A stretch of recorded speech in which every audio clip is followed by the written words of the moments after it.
ikiz. Bir sizi ikiz mi diye yaratam. Otur kız. Otur.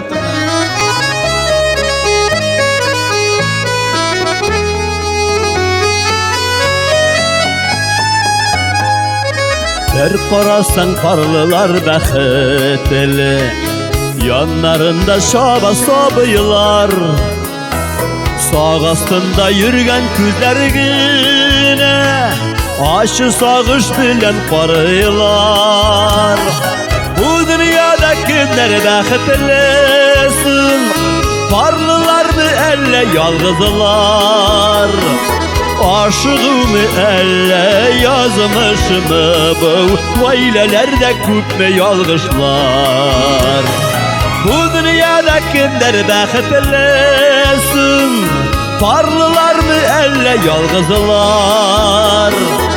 Aşığımı elle yazmış mı bu vaylelerde küpme yalgışlar?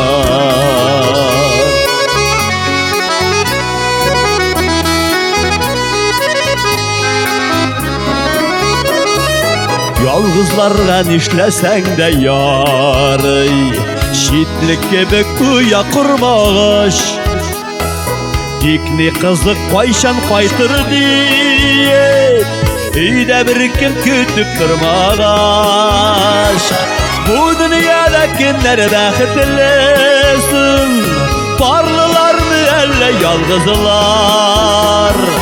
Aşığımı elle yazmış mı bu vaylelerde küpme yalgışlar?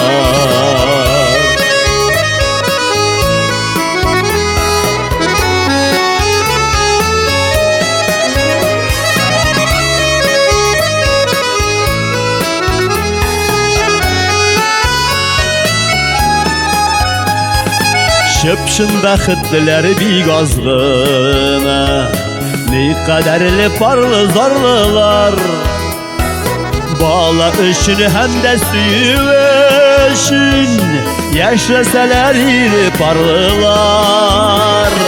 Bu dünyada kimler bəxtlisin, parlılar mı elle yalgızlar?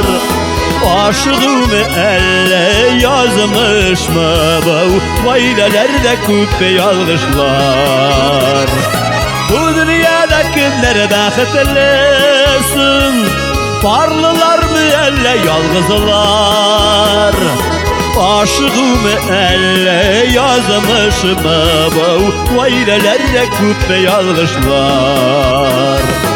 Aşığımı elle yazmış mı bu vaylelerde küpme yalgışlar?